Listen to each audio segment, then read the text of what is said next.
Hey, this week we're talking about landscape congruency. The devil's in the details, and I sure do appreciate you being here. So, is your landscape congruent?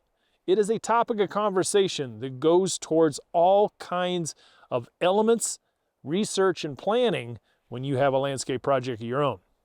Hey, I'm glad you're here. Let's get started, shall we?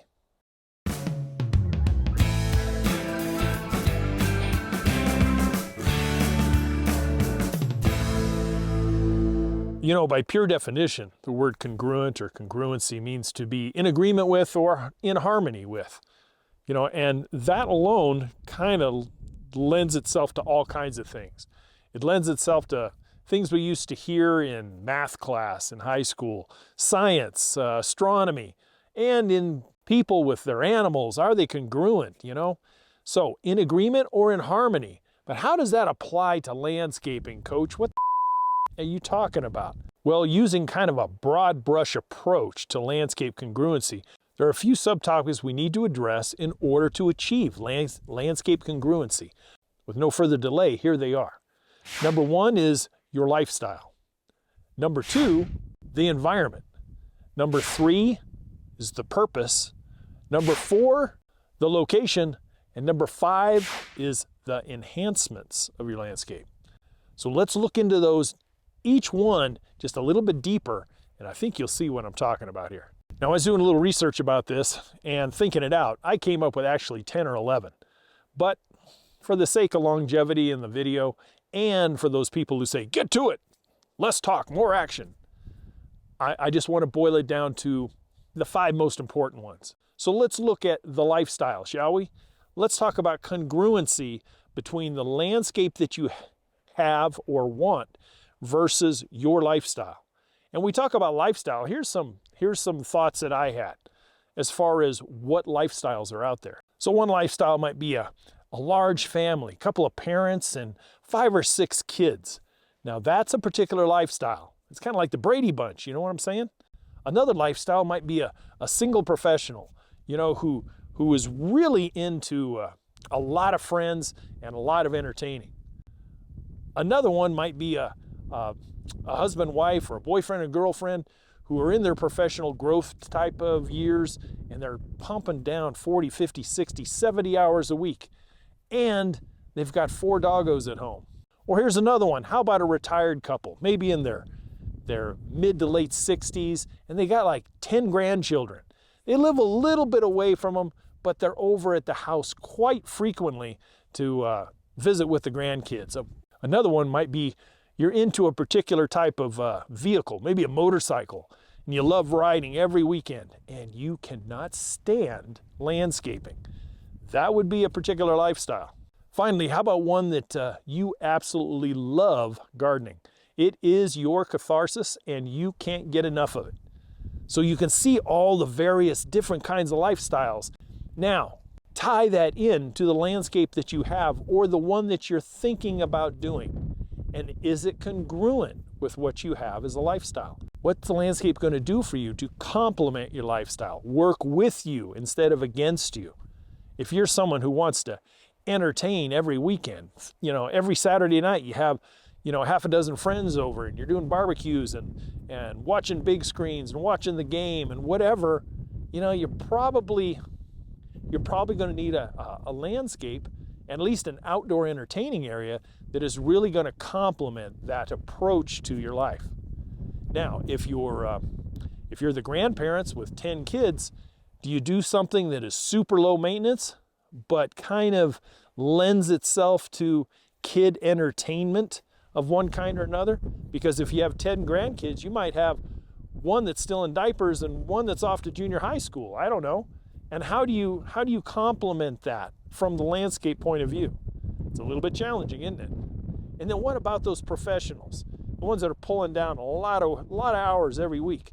And they got 4 dogs at home, 4 big dogs. Now, how does that landscape turn out so that it's congruent with that particular lifestyle? You can see how the landscape has to be customized, well thought out, and very complementary to the owners of the home so that one doesn't work against the other. It doesn't detract away from your weekends, but it complements you if you're entertaining, or if you have animals, or if you have a lot of kids. All right, let's move on to the next one. The next one was environment. You know, the area where you live, and I'm talking about right down to the actual house that you own, is part of your environment. On a broad spectrum, what USDA zone do you live in? You live in 10? Do you live in 4? 7? You know, that's going to dictate a few things. Here's a for instance. In the Bay Area, when I first started practicing, there were developments that were done that were hundreds and hundreds of acres large. I mean, they went up hillsides and over hillsides and down into draws that were just, they were really overdone. But one of the things were that there was a lot of microclimates within these monster-sized developments themselves. For instance, maybe you're the one that's up on top of the hill. You got one of the view houses up there, one of the premium lots, and yet you get all the prevailing wind like a big dog. I mean, it is always, it's kind of like blowing where I'm filming right now, you know, and with that, there are some things that you can do in the landscape, some hardscape suggestions that might be available to you, but then your neighbor, Joe, down in the draw, he hardly gets any wind. And his sun exposure based on neighbors' houses, and, you know, being down in a canyon, he doesn't get sun until 10 a.m. and it's gone by 4:30, 5 o'clock.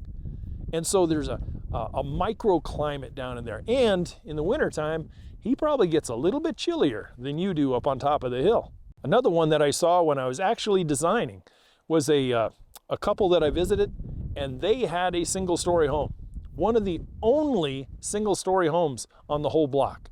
They got in on phase 1.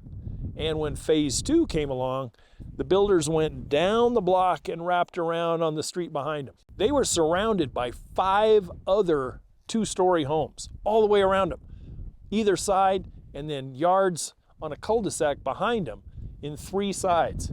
They were in a fishbowl, literally a visible fishbowl.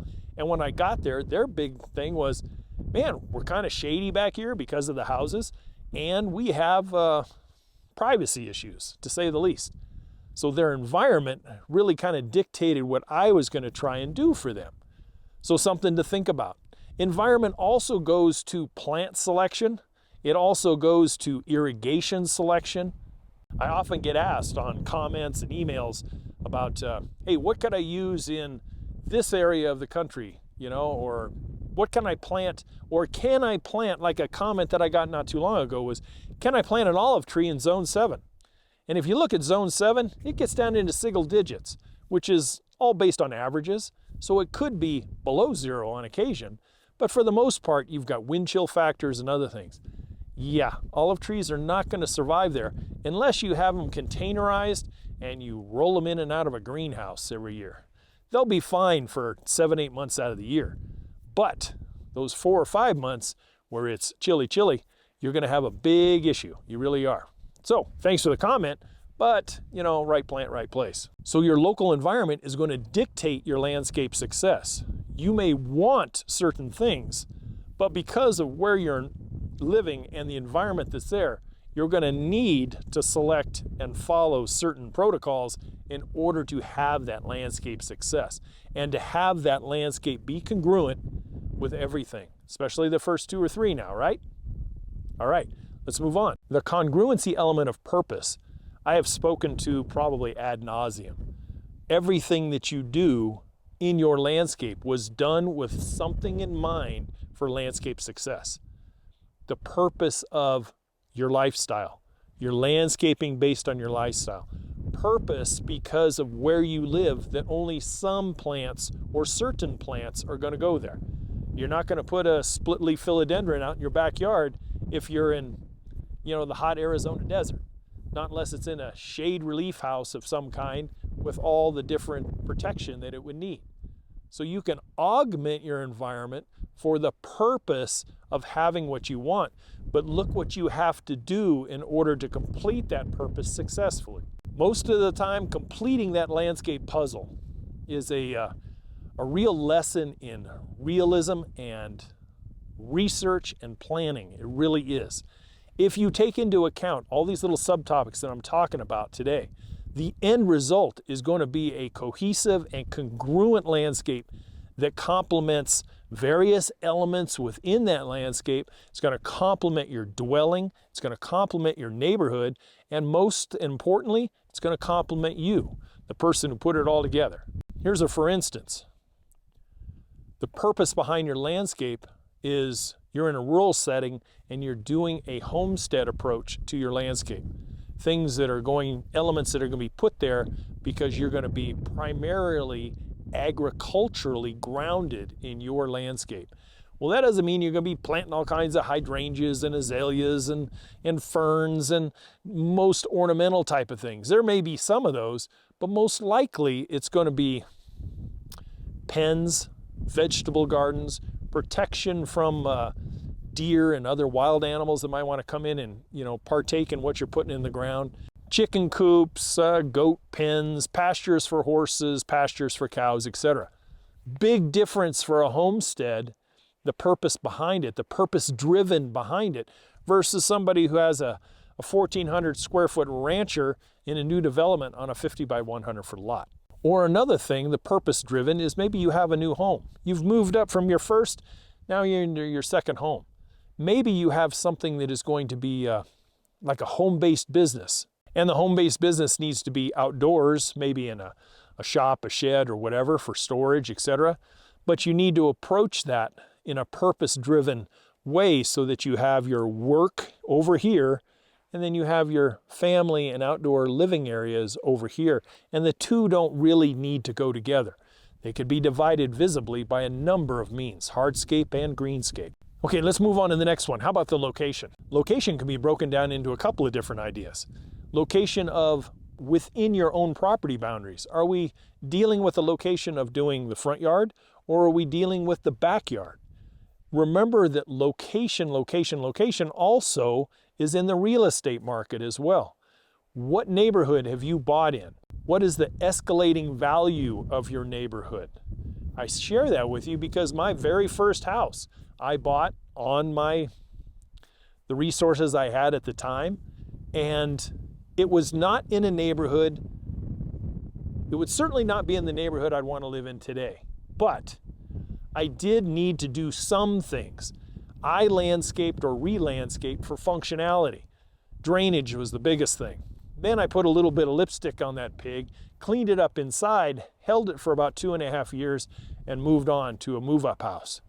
So, in that particular case, had I dumped tens of thousands of dollars into it, I never would have recovered that in some kind of a return on my investment. I just wouldn't. The way it was, I only got out with, low 5-figure profit as it was.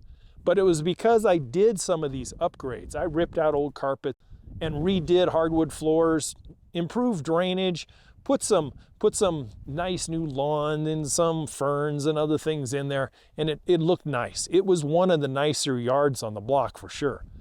The other location is somewhat environmentally, but it's more specific as far as within your property boundaries, and that is sun versus shade, that type of thing. You're not going to be putting plant material that is really shade oriented out in the full sun and the wind and everything.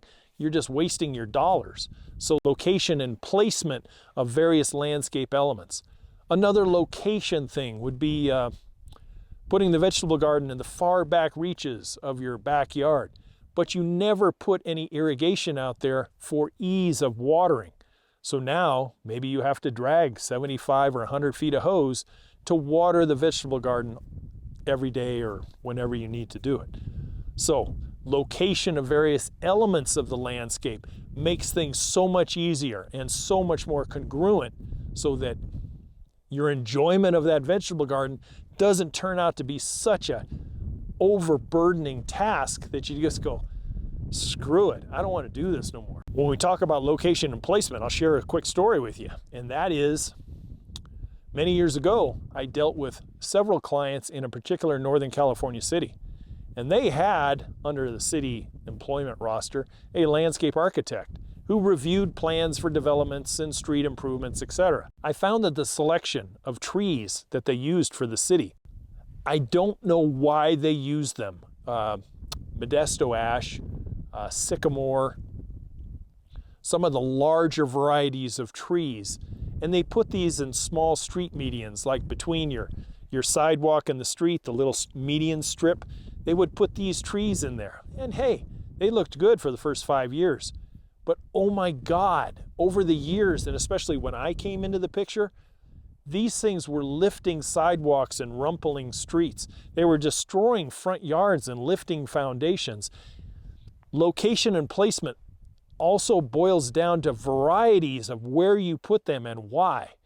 I mean, lawns existed for the first 5 years in these front yards, and then they became non-existent because you couldn't mow the front yard at all, and lawn doesn't grow in the shade very well whatsoever. So location and placement become very, very important when it comes to the congruency of maintenance, the overall look, and certainly the safety.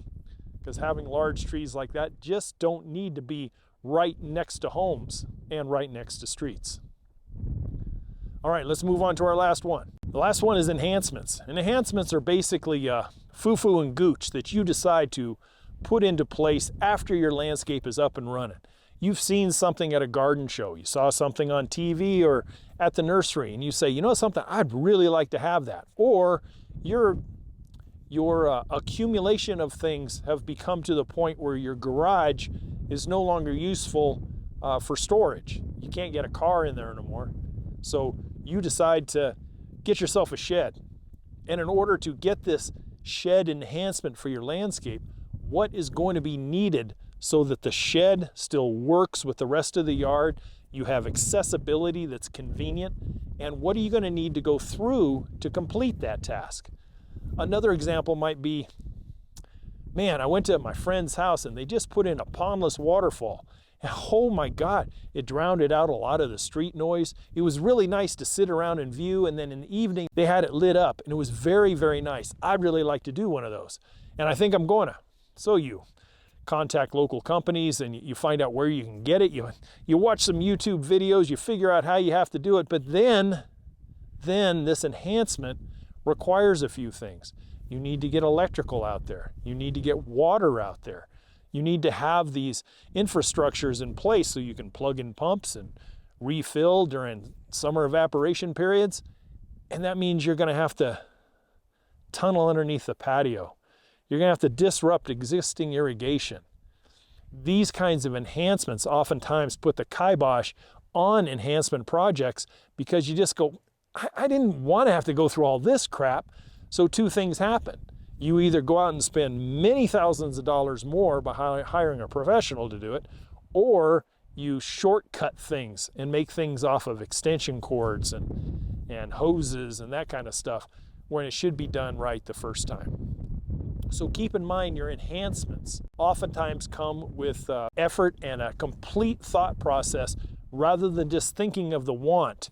Put together the whole plan of the project and realize going into it, I'm going to have to do this, I'm going to have to do that, I'm going to have to do that in order to accomplish it. That way you don't get all frustrated and just go, screw it, I'm done. I'll go rent a storage thing down the street. It's really nice to have your own stuff right there at your own home. If nothing else, what you take away from this is when you start your landscape project, and I have taught you and I offer it on the 15-step DIY checklist. I also offer it in the ebook and the digital course of where to start a project. You must think futuristically. You must think down the road, 5, 10, 15, 20 years down the road. Are you still going to be here? Are you going to maybe want to improve something in the backyard? Are you going to want to sell in 5 years? You just don't know.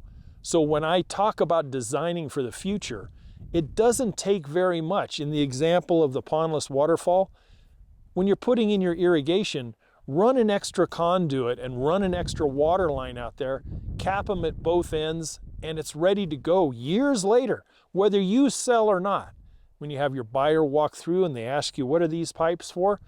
You just tell them, hey, I thought about putting in a pondless waterfall, but I never did. But these lines here, they're all ready to go. All you got to do is finish it out. Really looks like you thought things out. You're not having to destroy a yard like putting in a swimming pool, so to speak. You're not having to destroy your yard in order to accomplish some of these congruent tasks that are going to tie everything together. So, do you have landscape congruency? I'd really like to know. Does your landscape work with you or does it work against you? Please drop me a comment. Let me know. I'd really appreciate it. Hey, we had a little change on the website this week. That 15-step DIY checklist that we had for free for 3 years, I have put a price to it now, and that price is a whopping $2. I have since also added another checklist for you. I think you should check it out. You might find it very helpful for 4-season approach to your landscape. Hey guys, as always, to your landscape success, I'll see you next Friday, every Friday. If you have landscape questions, feel free to email me anytime at youryardcoach@gmail.com. I appreciate your time. I hope you got something from it.